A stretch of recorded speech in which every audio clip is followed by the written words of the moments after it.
ایک حدیث ہے کہ شیطان انسان کے گناہوں کو پبلک میں نشر کر دیتا ہے. آپ چھپانے کی بھی کوشش کرتے ہیں، وہ گناہ باہر نکل آتا ہے.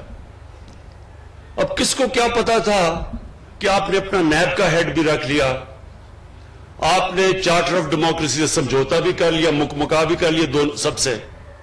کسی کو کیا پتا تھا کہ پینما کے اندر انکشاف ہو جائے گا اور 4 جو بڑے بڑے محلات ہیں وہ باہر آ جائیں گے اور اس کے بعد آپ کی پھر سے ٹرائل شروع ہو جائے گی. دیکھیں، یہ چوری چھپتی نہیں ہے، اور یہ چوری کو چھپانے کے لیے، ایک جھوٹ کو چھپانے کے لیے 100 جھوٹ بولنے پڑتے ہیں. اور وہ جو انسان پیسہ بناتا ہے اپنی اولادوں کے لیے، تو اولادوں کو بھی جھوٹ بولنا پڑتا ہے. ان میں وہ پیسہ بچانے کے لیے وہ بھی سارا دن جھوٹ بولتے رہتے ہیں. اس پیسے کا کیا فائدہ جو آپ کی بھی تباہی کرتا ہے، آپ کی اولادوں کی بھی تباہی کرتا ہے. یہ جو حرام کا پیسہ ہے، یہ ایک اللہ کی لعنت ہے. میں دونوں آصف زرداری اور نواز شریف کو 30-40 سال سے جانتا ہوں.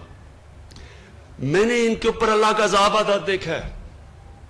یہ ہمارے لیے عبرتناک ہے. اپنی زندگی میں دیکھا ہے ان کے اوپر کہ ان کی کیا حالت بنی. کبھی جیل میں جا رہے ہیں، کبھی باہر آ رہے ہیں، کبھی جھوٹ بول کے لندن جا رہے ہیں، کبھی سعودی عربیہ جا رہے ہیں، سب کے چوری کا پیسہ بچانے کے لیے. پھر بچوں کو جھوٹ بولنا پڑ رہا ہے کہ لندن تو چھوڑو، پاکستان میں بھی کوئی پراپرٹی نہیں ہے. پھر یہ پوری اے پی ڈی ایم کیمپین کر رہی ہے. کرونا میں لوگ مر رہے ہیں، بیماریاں بڑھتی جا رہی ہیں، ہر روز اموات بڑھتی جا رہی ہیں. کل ہماری 3-2.5 مہینے کے بعد سب سے زیادہ لوگ ہمارے کرونا سے گئے تھے، 70 سے اوپر. لیکن وہ جلسے کر رہے ہیں. پتہ ہے کہ جب لوگ جمع ہوتے ہیں تو کرونا پھیل جاتی ہے، سب کو پتہ ہے. سارے میڈیکل ورکرز، ڈاکٹرز، نرسز ہمیں کہہ رہے ہیں کہ جی پریشر پڑتا جا رہا ہے ہسپتالوں میں، اور وہ جلسے کر رہے ہیں. اس لیے کیوں کر رہے ہیں؟ چوری بچانے کے لیے. حرام کا پیسہ انسان کو تباہ کر دیتا ہے. کسی ڈاکٹر سے پوچھ لیں کہ جو سب سے بڑا بیماریوں کی جڑ ہے نا، جس سے کینسر بھی پھیلتی ہے، ہارٹ ڈیزیز بھی، بلڈ پریشر بھی، ڈائبٹیز بھی، وہ ہے سٹریس، ذہنی دباؤ. یہ سب سے زیادہ انسان کو نقصان پہنچاتا ہے. سب سے زیادہ بیماریوں کی ڈر سٹریس ہے. اور اگر آپ نے سٹریس دیکھنا تھا تو کل ایک ہارٹ ٹاک کا انٹرویو ہوا تھا جدھر اسحاق ڈار، پاکستان کے وہ پرانے وہ جو فائنانس منسٹر، ان کی شکل دیکھ لیتے. اس پروگرام میں اس کی شکل دیکھیں تو آپ کو پتا چلے گا کہ سٹریس کیا ہوتا ہے. اگر وہ نہیں بھی اس کو ہارٹ، اس نے کہہ رہا تھا کہ میرا کوئی ہارٹ کا مسئلہ، اگر وہ نہیں بھی ہے تو اسے ہو جانا تھا. جھوٹ پہ جھوٹ بولنے جا رہا ہے، ساری دنیا دیکھ رہی ہے، سب دیکھ رہے ہیں.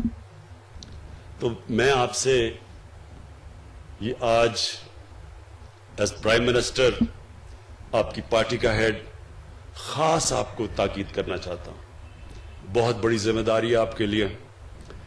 جتنی آپ اپنے لوگوں کی خدمت کریں گے، آپ کو اللہ بھی آپ سے خوش ہوگا، اور جب اللہ خوش ہوتا ہے تو آپ کے دل میں سکون ہوتا ہے. زندگی آپ کی جتنی مرضی مشکل ہو، سوئیں گے آپ اچھی نیند، کوئی آپ کے اوپر دباؤ نہیں ہوگا، لوگوں کی دعائیں آئیں گی آپ کو. جب آپ ایک انسانیت کی مدد کرتے ہیں، یہ یاد رکھیں، اللہ آپ سے خوش ہوتا ہے. جب اللہ آپ سے خوش ہوتا ہے تو آپ کی روح خوش ہوتی ہے، اور روح کنیکٹڈ ہے اللہ کے ساتھ، اور وہ انسان کو سکون دیتی ہے. ہمارے نبی صلی اللہ علیہ وسلم، ان کی زندگی آسان نہیں تھی. ہم قرآن میں سے ہم اپنی نماز جب پڑھتے ہیں تو ہم ایک ہی چیز مانگتے ہیں کہ اللہ ان کے راستے پہ لگا جن کو تو نے نعمتیں بخشی ہیں. تو اللہ کو تو حبیب ایک ہی تھا. قرآن میں تو ایک اللہ کا حبیب ہے نبی صلی اللہ علیہ وسلم.